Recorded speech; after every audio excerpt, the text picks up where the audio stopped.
Hello and namaskar. Welcome to yet another episode of Trinayani's podcast. I am Aastha Shah, an intern at NGO Trinayani, and with me today I have Ms. Ritika Sahni, founder trustee of NGO Trinayani, and we're going to be your hosts for today's podcast. For this podcast, we are glad to have with us Mr. Ishaan Chakrabarti, an assistant professor of English at Jadavpur University. He is a person with deafblindness and identifies himself as a queer individual. Ishaan is an academic through and through who completed his master's in philosophy in the year 2016, and his master's in philosophy thesis is titled as Rabindranath Tagore's treatment of the Ramayana and the Mahabharata in his plays. He is presently pursuing his PhD from the same department.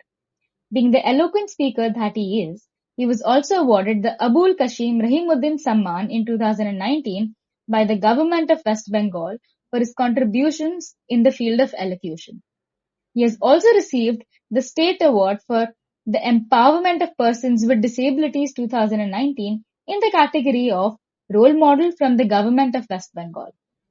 He has delivered talks on disability studies and gender studies at several reputed colleges and universities. Let's hear from the person himself. Mr. Chakrabarti, it is an absolute pleasure to have you today here with us. How are you doing today? First of all, yes, I'm fine. Thank you. Thank you so much, Aastha. Thank you so much, Ritika. I must thank Trinayani for having me here, for giving me this opportunity to speak. Thank you so much. I'm fine. How are you, Aastha? We're doing great today. Thank you so much. We're doing great because I think we are in Bombay and apparently the heat is better here than in Kolkata where you are residing. Oh, dear Lord. Here it is just scorching outside. Yeah.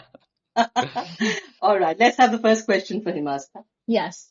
Since you've clearly spent a lot of time studying and gaining knowledge, while a lot of people of our age would call it a day after pursuing just their undergraduate degrees, not you, not in your case. You've actually gone ahead and gotten yourself a master's in philosophy and now you're pursuing a PhD. I'd like to ask you, what motivates you to pursue a career in academia? Actually continues to motivate you rather.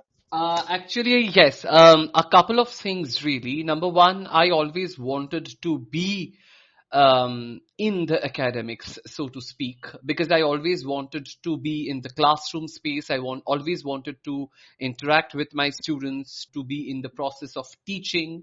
And as we all understand that while teaching, you also get to learn so much from your students, from your colleagues, etc. So this is something which has always motivated me. And number two, my mother. She has been this constant source of motivation in my case. It is she who motivated me to go for MPhil because at that point of time, I was a little tentative whether I should, whether I will be able to, etc. Same in the case of PhD, but then it is my mother who constantly motivated me. It is her support which is there with me, and therefore I am being able to pursue my academics. And also I have a bunch of wonderful colleagues who are also my teachers, by the way. So all these things together, they motivate me, as it were, to be in academics. And not only that, I think, Ishaan, the very fact that, you study in a university as a student and then you go back to it as a professor, that's another high itself, isn't it? Yes, that is also, it's very exciting. And yes, I of course remember the first day when I went back to the same department, but as a faculty member. Yes, of course, that was. But how was it? Give us the emotions that you felt. Oh, I was terribly nervous. I was terribly nervous because I knew that as a student, you are going to judge your teacher. So I knew that when I'm a teacher, I'm definitely going to be judged by my students. And many of my students, when I just started teaching them, they were actually, 2-3 years just junior to me. So I was more of Ishaan to them than Professor Chakrabarti or whatever it is. So I remember those days and I really, I miss those days. I mean, when everything was very familiar, at the same time, very new. You are approaching a text, but not as a student, as a teacher. You are sitting on the other side of the table and you are trying to negotiate with your colleagues who are your teacher, who were your teacher just a day ago. So it gives you, as I am narrating this story right now, I am having goosebumps. It was extremely exciting. I was having a lot of palpitation, but I was also extremely happy. So yeah. I must tell our audience who's listening to us, because you mentioned Ishaan Da. So, hailing from Calcutta, Da is a common way we address our elders, and which means actually, brother. So, Ishaan Da means brother Ishaan, actually. Tell me one thing, Ishaan, before Astha really asks you more pertinent questions. I'm going to ask you something simple, because as an organization which is working towards creating awareness and trying to change people's mindset and informing them about the way of lives of our friends with disabilities. Quickly, if you could tell us, as a deaf-blind person, how do blind people, access education? We know about Braille; it's very common, correct? Everybody knows about Braille. But what are the other various ways that technology enables people with visual impairment to go about getting themselves educated or even in employment? Right. Number one, Braille is wonderful till class 12. Let me be very frank with my audience over here, because the Braille books, etc., taking notes in Braille, etc., they are all possible till class 12. But once you are into the field of higher education, really, Braille is not that feasible an option any longer.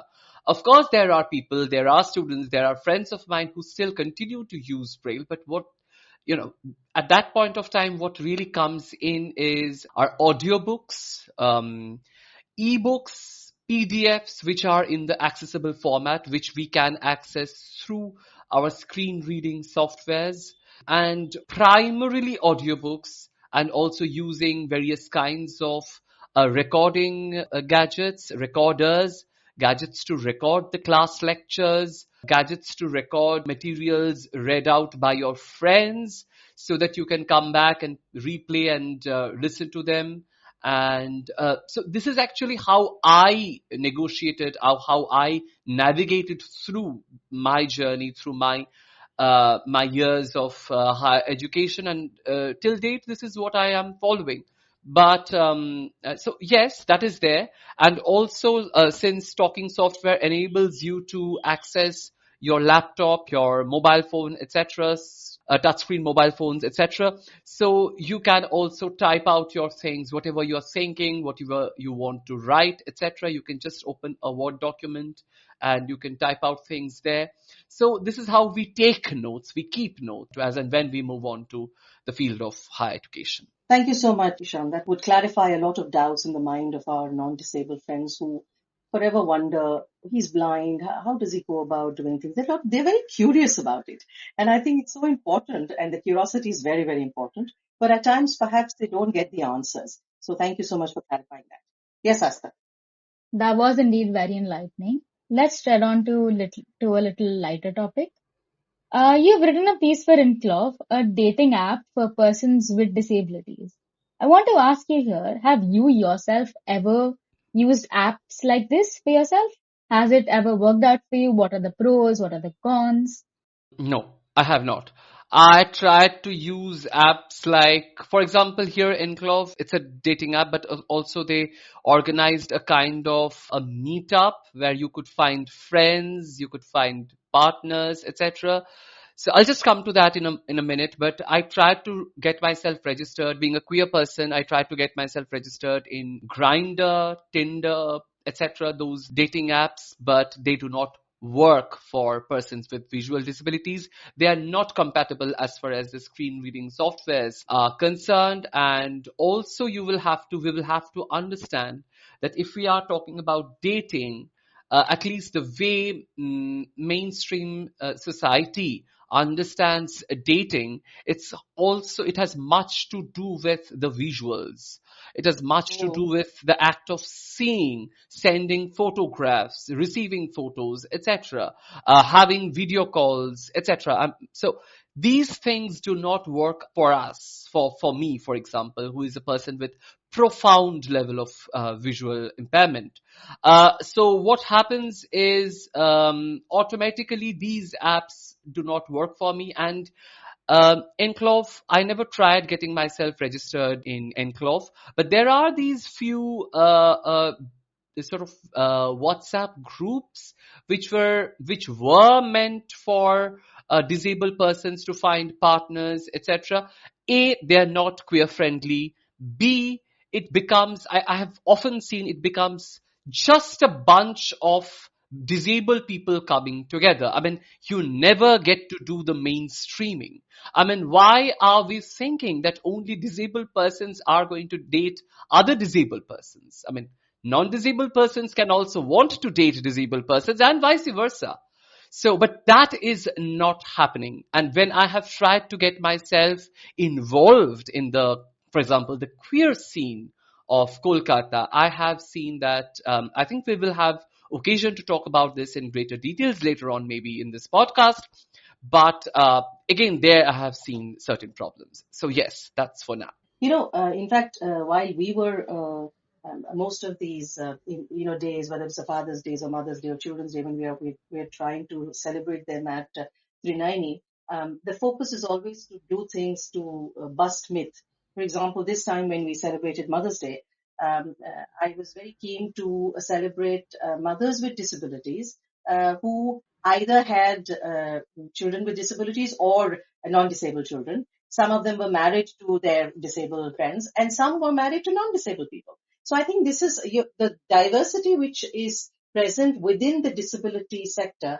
You're right, that also needs to be spoken to, and we need people like you, self-advocates, who would be willing to, voice their opinion and get their opinion to reach millions of people, because at the end of the day, you are the expert with experience, and what you say has matter. Instead of always having a mouthpiece of a very passionate individuals, I count myself one, who speak on behalf of people with disabilities, but I think it works best when people with disabilities themselves start the movement of voicing their own concerns and their likes and dislikes and needs and love and desires, whatever it is. Absolutely. Nothing about us without us and nothing without us. But also at the same time, I must also here take the opportunity to reiterate that I should have mentioned this. Thank you so much, Ritika, for pointing it out. Disability is a spectrum. We talk about queer identity and we talk about the rainbow, we talk about the spectrum, etc. Disability is also, it's an evolving concept and it is a spectrum. It's not a homogeneous idea. It's anything but a homogeneous idea. So we must keep that in mind. And by the way, there is nothing called able-bodied. It's all temporarily able-bodied. So I know. I had a friend telling me that, and I loved it. Tabs. So she says, by the way, Ritika, we are all tabs. I said, what do you mean by tabs? She says, we are all temporarily able-bodied, and so right, because and that's why they say the disability can happen to anybody, anywhere, anytime, and it just the click of a finger, and you join the community. So yes, we are all, and we are on the spectrum. We are all on the spectrum. That's a nice one. I like that, Ishaan. Yes, Aastha, what is the next question you have for Mr. Chakrabarti? Mr. Chakrabarti, you're a professor by profession. Do you like being surrounded by students at all times? What is your favorite part of your job? And since you identify as a deafblind person, what challenges what do you face that you think make it harder for you as compared to your peers at doing your job? A long question. Let me break it down. Just to begin with the first part, students, I love my students. Whether they love me or not, that's for them to answer. But what I really see in them is a genuine interest in disability, a genuine interest in a person who identifies himself as queer and disabled, but also not only interest, but also a sense of empathy. This is there. Of course, I should not generalize. But as far as the general tendency is concerned, this is what I see in my students. And to be surrounded by students, yes, I love to be surrounded by students because, I see myself reflected in them. When they come up with such brilliant ideas, we fondly call our department Jude, Jude, Jadavpur University Department of English. Jude, Mm. Jude, the kind of space it is a very liberal space. It's much more sensitized than many other spaces of the city. In the city.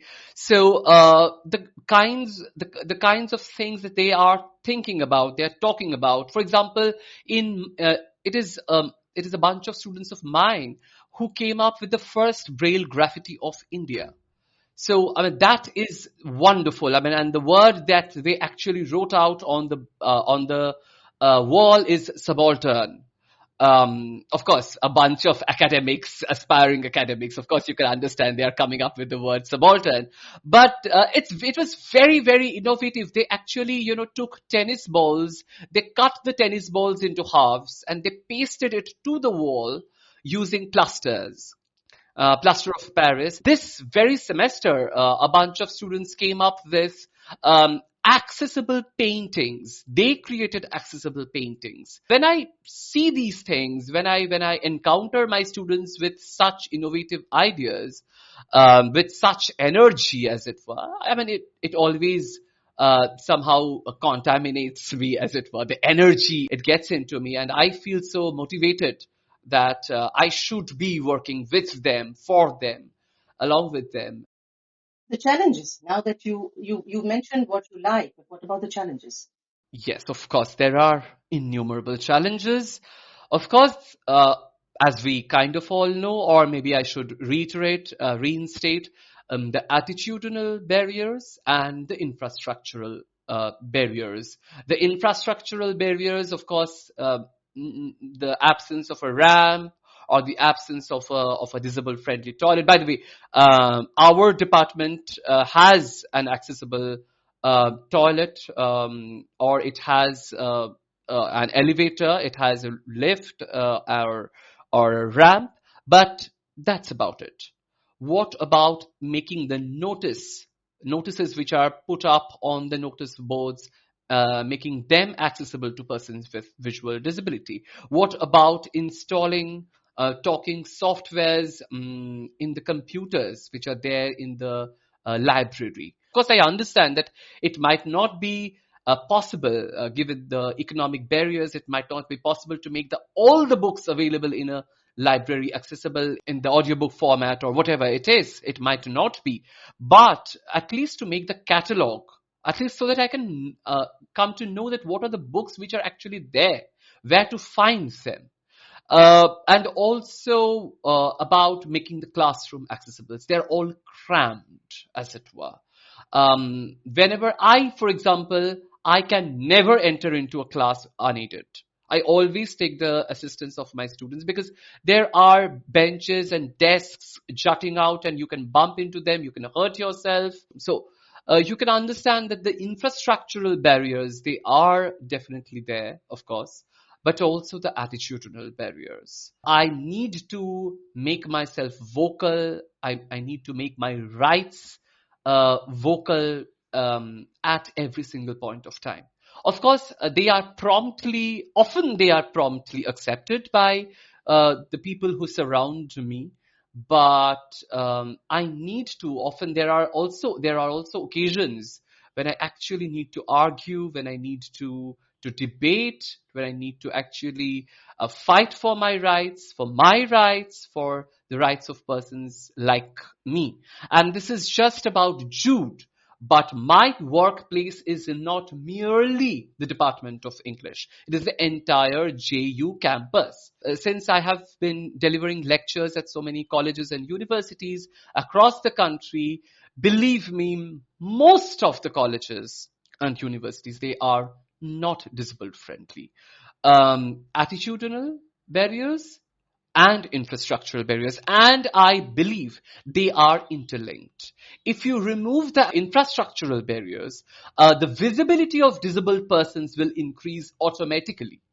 And if the visibility of disabled persons increase, you are automatically going to change, you're bound to change your attitude towards those persons. You would know how to, quote unquote, handle a disabled person. You would know that a wheelchair is not your armrest. You would know that a wheelchair is just not a hanger where you can just hang your bag. It's not that. A visually disabled person is just not to be dragged here and there. There is a way to hold the arms of or the arm of a disabled person, visually disabled person, and to escort him or her. You would know that when to ask for consent. What is consent? Whether a visually disabled person needs help or not. You need to find that out from the person himself or herself. So these are things, these attitudinal barriers, these attitudinal aspects, as it were, they follow suit. But it can also be done the other way around. You sensitize a bunch of people and then you come to the infrastructural changes. But I think this is a little more difficult. You remove the infrastructural barriers, the physical barriers, which is more doable, as it were. And then you bring about the attitudinal barriers, which are automatically going to follow. So I think, so that about the challenges. As you clearly mentioned, there definitely are a lot of struggles that come with being a visually disabled person in the field of academia. But I'd like to ask you, since you not only identify as a person with visual impairment, you also identify as a queer individual. And while identifying with either comes with its very own set of problems and stigma associated to it while residing in India, I'd like to know from you, what challenges do you face because you fall under this very small intersection of people, and how do you deal with it? Of course, I do not like this phrase, but for lack of a better word, for lack of a better phrase, doubly marginalized, if I can use that word here. In the disabled community, I often feel left out because I'm a queer individual. For example, not really left out. I shouldn't be saying I feel left out, but definitely I don't get to talk about my sexuality. For example, my disabled friends, we are all sitting together, we are talking about our sexual preferences, and you know how our does are especially in the Bengali sphere, in the Bengali culture. So we are talking about a whole lot of things with our friends, but I cannot come up with my orientation. I have often come out to my friends, but many of them cannot understand, many of them cannot empathize.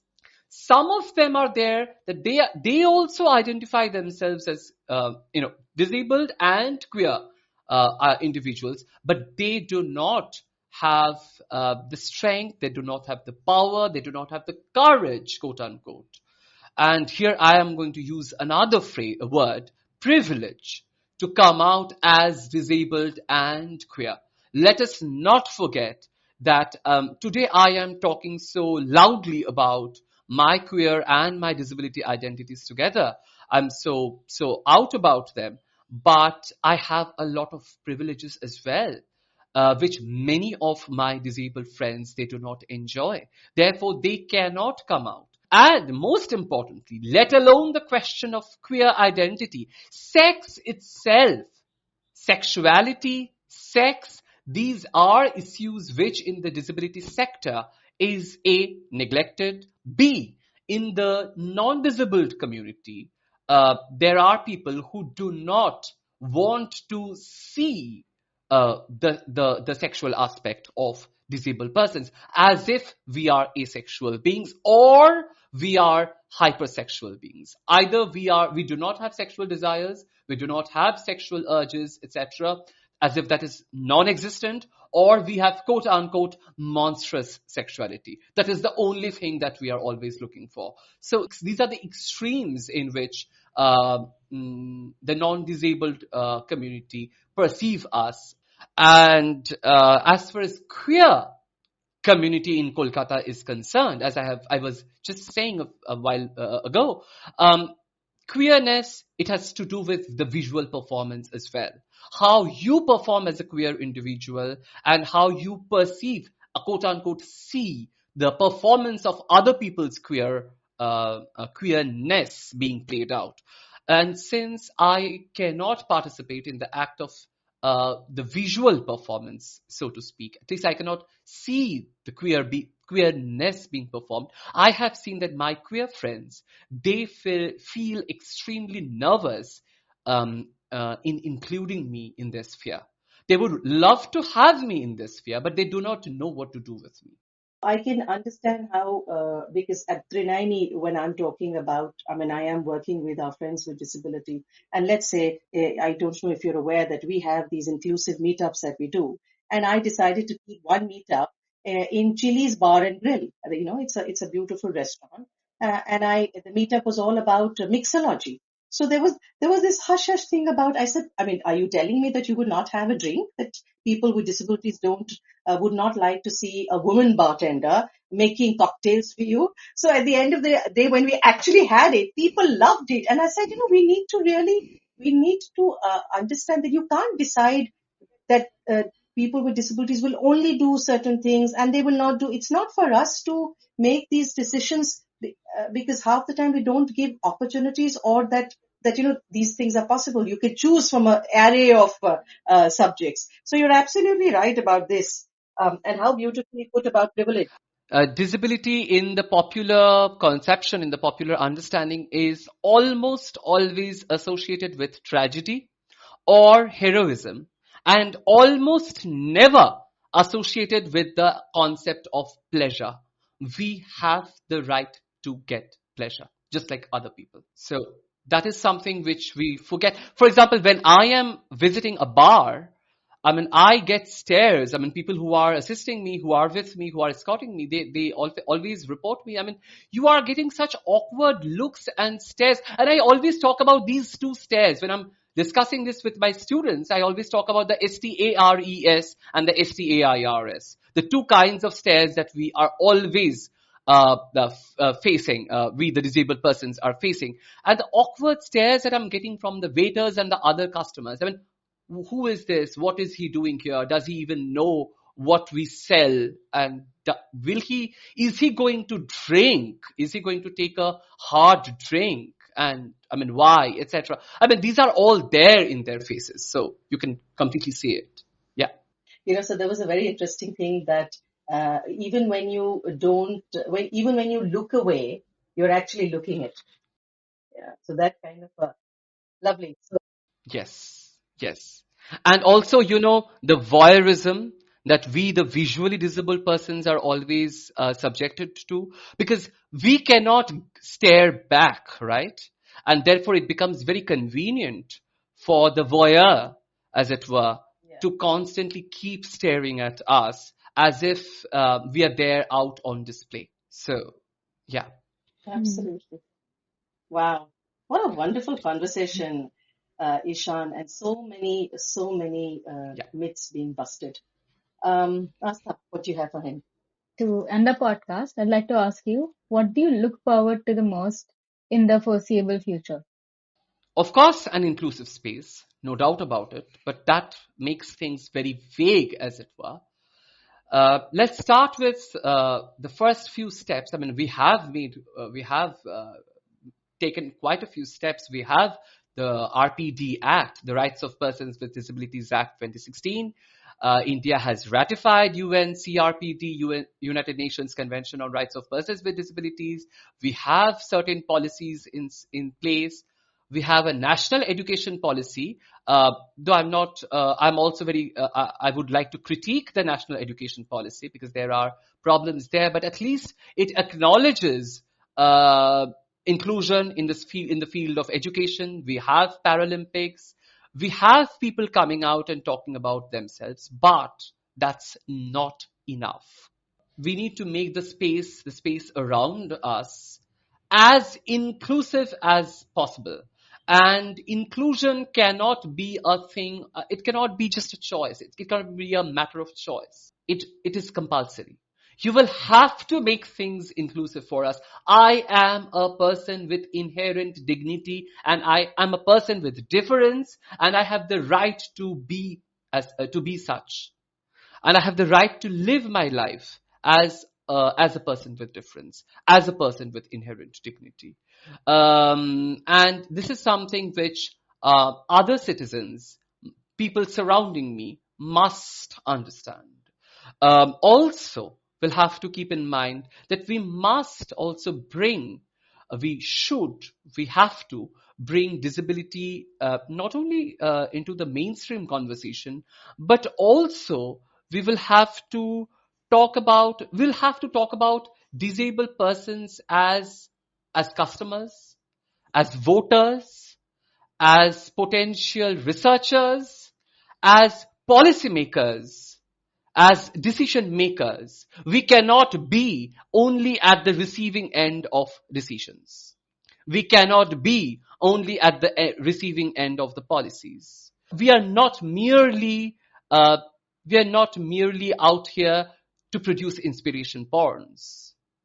We have, as customers, we have the right to choose from a range of products, and therefore the products will have to be made accessible. Whether I'm going to buy this toothpaste or that, I must be able to actually touch the whatever the product and feel the name written on it, or I should be able to access what is written on the product itself.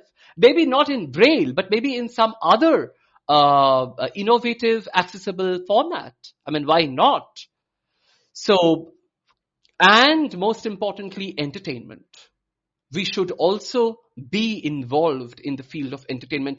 I'm not talking merely about a blind opera. I'm not merely talking about Paralympics, but I'm talking about mainstream entertainment where disabled persons, they are also at the receiving end of entertainment. They're also being entertained. They're also customers, as I've just said. So we have been uh, the source of entertainment for long. History has taught us that. We have been the subject of freak shows, as it were, in the 16th and the 17th century, 15th, 16th, and the 17th century. We have been subjected to such inhuman treatments. We have the right to be at the receiving end of entertainment. We have the right to go to theaters. We have the right to go to cinema halls. We have the right to see our lives being reflected out there. Our lives being reflected in the educational curriculum. Our lives being reflected in the policies, in the laws, in the words of the politicians. So yeah, that is that. Lovely. My God, Ishan, I can imagine your award for elocution and your debating because you are such a passionate and eloquent speaker. Thank you so much, Ishan. Uh, on behalf of Aastha and Trinayani, it's been an absolute pleasure having you here. What do you say, Aastha? It definitely was. Thank you so much for taking out the time to be a part of this. But tell me, Aastha, let's Hmm. end on a different note today. Hmm. Of all the things that he has said, Right. what has appealed to you most? Um, I think the bit in the end where you talked about how people with disabilities deserve to be at the receiving end of entertainment instead of just being used for entertainment, that really stuck out to me because um, as a person who's not a part of the disabled community, we have always viewed disabled people with an underlying sense of pity, even if we don't want to. And over there, entertainment is not something we would actually consider, but you bringing into perspective how entertainment is actually not really accessible to people with disabilities. It really put things into perspective for me. It really gave me a sense of responsibility of we as individuals, as young growing up, young adults, have to accomplish and do for the society. Lovely. Thank you, Asta. Thank you so much, Ishan. Thank you so much, Ritika. Thank you so much, Trinayani, for giving me this opportunity to talk about my experiences. But I must acknowledge that, yes, I am speaking on my behalf. I'm speaking also on the behalf of the disabled community. But I have privileges, I enjoy privileges which many other disabled persons, they don't. So we need to hear their voices as well. Thank you so much.